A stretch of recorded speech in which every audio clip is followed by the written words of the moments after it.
नमस्कार दोस्तों, आप सभी का मेरे इस YouTube चैनल में बहुत बहुत स्वागत है। तो आज का ये वीडियो बहुत ही स्पेशल है क्योंकि आज मैं आपको शेयर कराने वाला हूँ सन 2050 की। दोस्तों, जैसा कि आप जानते हैं कि अभी हम 2021 में रह रहे हैं। 2050 हमारे लिए कैसा होगा? 2050 में अगर हमने कोई इन्वेस्टमेंट आज 2021 में कर दिया होता तो 2050 में उसकी क्या वैल्यू होगी होती, या 2050 में अगर हमने जो भी इन्वेस्टमेंट 2021 में करे हुए हैं वो 2050 में जाके कितनी बड़ी वेल्थ क्रिएट करेंगे, तो हम आज उसकी कुछ बात करने वाले हैं। तो अब आज हमने ये 2050 का टॉपिक हम क्यों लाए हैं, इसके पीछे कई रीज़न है। पहला तो ये कि हम इतना बड़ा हम सोच ही नहीं पाते अपनी लाइफ में।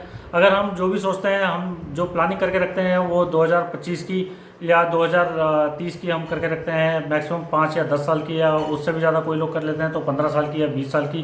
रिटायरमेंट प्लानिंग भी करते हैं तो मैक्सिमम 20 या 25 साल की होती है। तो अगर हम आज से 30 साल आगे का सोचें, अभी 2021 चल रहा है, 30 साल आगे का सोचें तो उसमें आपका कितना बड़ा वेल्थ बनेगा, हम उसके बारे में डिटेल में बात करेंगे।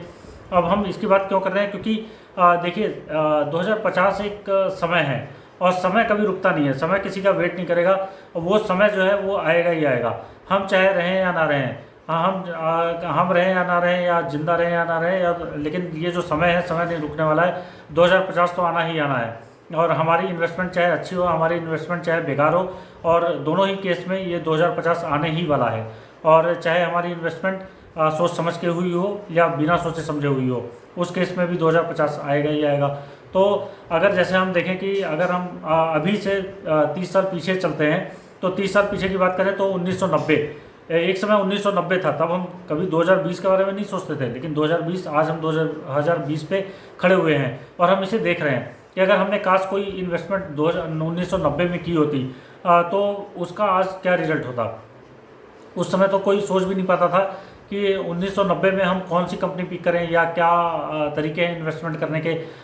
तो वो तरीका होता है। देखिए, चीज़ें चेंज होती हैं, लेकिन जो मेन जो चीज़ें काम करने का तरीका चेंज हो जाता है, लेकिन मेन जो जिस टाइप के काम रहते हैं वो कभी चेंज नहीं होते।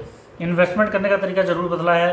1990 में आप फिजिकल फॉर्म वगैरह फिल करते थे, और बहुत सारे मतलब किसी में भी आपको इन्वेस्टमेंट करना होता था तो आपको बहुत सारे फॉर्म या बहुत सारे डॉक्यूमेंटेशन वगैरह वर्क ज़्यादा होता था। लेकिन आज इन्वेस्टमेंट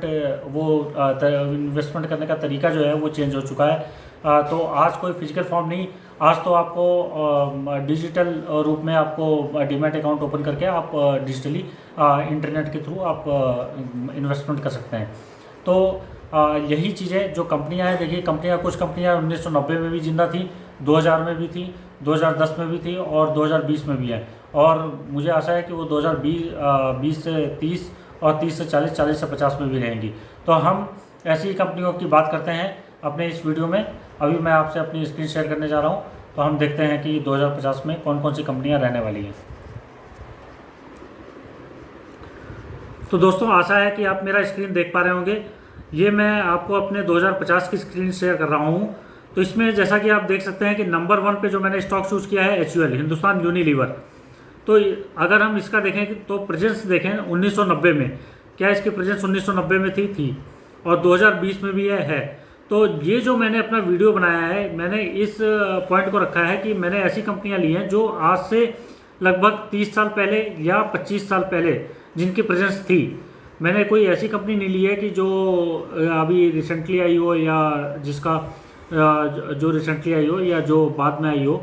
तो मैंने 30 साल का मैंने इसमें होराइजन लिया हुआ है। तो अगर आप इस लिस्ट को देखें तो उसमें पहली कंपनी हिंदुस्तान यूनिलीवर 30 साल पहले भी थी, आज भी है, और मुझे आशा है कि 30 साल बाद भी हम इसका प्रोडक्ट यूज़ करते रहेंगे। क्योंकि 2050 की कंपनियों को चूज़ करने में जो सबसे मेन जो कॉन्सेप्ट है वो ये है कि हमें ऐसी कंपनियां चूज़ करनी है जो अनचेंज हैं, जिनका बिजनेस, जिनका थीम चेंज नहीं होने जा रहा है, जो कॉन्स्टेंटली सर्वाइव करेंगी अपने बिजनेस के थ्रू।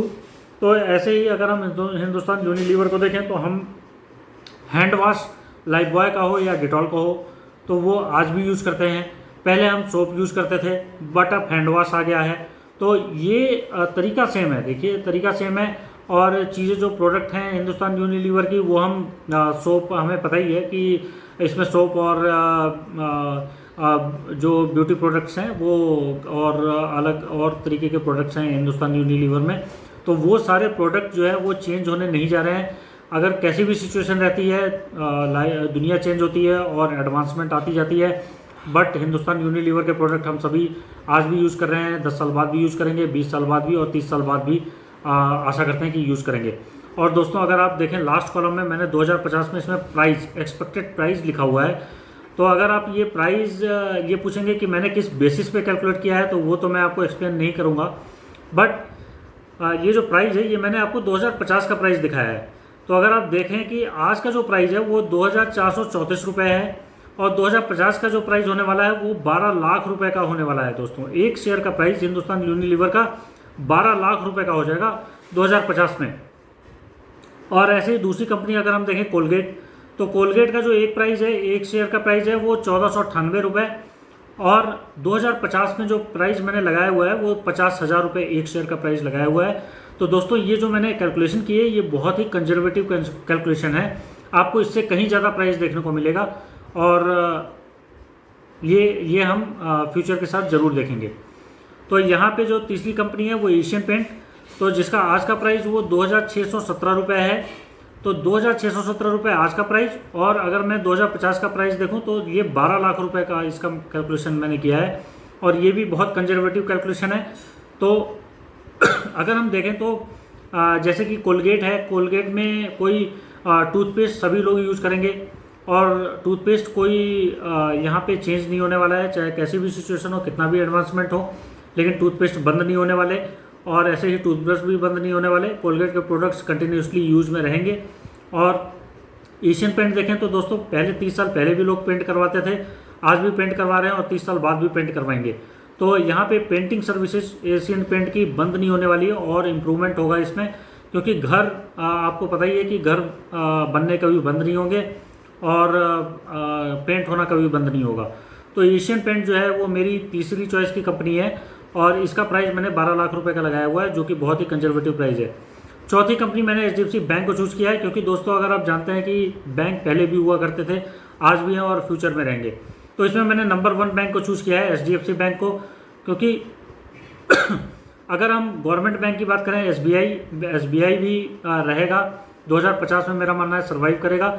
बट प्राइस मूवमेंट के मामले में मेरा ये मानना है प्राइवेट सेक्टर के बैंक में HDFC बैंक सभी बैंक को बीट करते हुए ये नंबर 1 पे रहेगा। और इसका आज का जो प्राइस है वो 1401 रुपये है और अगर 2050 का हम प्राइस देखें तो इसका करीब 6 लाख रुपए का प्राइस है। ये बहुत ही कंजर्वेटिव प्राइस है और आपको इससे कहीं ज़्यादा प्राइस देखने को मिलेगा। ऐसी चौथी कंपनी, ऐसी पांचवी कंपनी TCS देखिए आज का प्राइस 3070 रुपये का और 2050 का प्राइस 2 लाख रुपए का। तो आप ये समझ रहे होंगे मैंने TCS को क्यों चूज़ किया है, क्योंकि TCS जो है देखिए सॉफ्टवेयर बनने कभी भी बंद नहीं होने वाले। सॉफ्टवेयर और ऑटोमेशन और सॉफ्टवेयर में कंटिन्यूसली इम्प्रूवमेंट ये हमेशा चलता रहेगा, ये बंद नहीं होने वाला है, क्योंकि TCS 30 साल पहले भी थी और आज भी है और 30 साल बाद भी रहेगी। हमेशा नया डेवलपमेंट होते रहेंगे, नया चेंज, नया डेवलपमेंट, ये तो संसार का नियम है। तो TCS जो है मैंने IT कंपनी में कंप्यूटर का या मोबाइल, ये ज़रूर है कि डेवलपमेंट जो है थोड़ा मोबाइल ओरिएंटेड डिजिटल डेवलपमेंट थोड़ा ज़्यादा होंगे उस समय, लेकिन TCS इसमें भी आगे है और अपने आप को किसी भी नई टेक्नोलॉजी में अडॉप्ट करने में सक्षम है। और TCS जो है कोई भी नई टेक्नोलॉजी आएगी तो TCS उसमें अपने आप को कम्प्लीटली और बहुत ही ईजिली ढालने की अच्छी क्षमता रखती है। तो इसका मैंने प्राइस जो है 2050 का 2 लाख रुपए लगाया है। अगली कंपनी नेस्ले आती है। दोस्तों नेस्ले ज़रूर सर्वाइव करेगा, क्योंकि ये पहले भी सर्वाइव कर रहा था और आज भी और 30 साल बाद भी। इसका प्राइस मैंने 10 लाख रुपए का लगाया है, ये भी एक कंजर्वेटिव प्राइस है।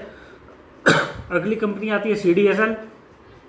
तो CDSL का आज का प्राइस 782 रुपये और 2050 का प्राइस 5,40,000, ये भी बहुत कंजर्वेटिव प्राइस है। आपको जो है ठीक ठाक प्राइस 10 लाख के ऊपर ही देखने को मिलेगा। और लास्ट कंपनी है HDFC लाइफ। दोस्तों जैसा कि हम जानते हैं लाइफ इंश्योरेंस जो है वो सबकी नीड है। लाइफ इंश्योरेंस एक ऐसी चीज़ है जो कभी ख़त्म नहीं होने वाली है। तो ये बिजनेस थीम जो है वो अनचेंज रहेगा और इसका अगर हम आज का प्राइस देखें 670 रुपये का, और अगर हम 2050 का प्राइस निकालते हैं 40,000 रुपये एक शेयर का प्राइस, और ये भी बहुत कंजर्वेटिव प्राइस है। अगर हम ओवरऑल टोटल वैल्यू देखें इन सभी का, अगर आप एक एक शेयर आज लेते हैं तो 29,033 रुपये का आता है और इसकी वैल्यू 2050 में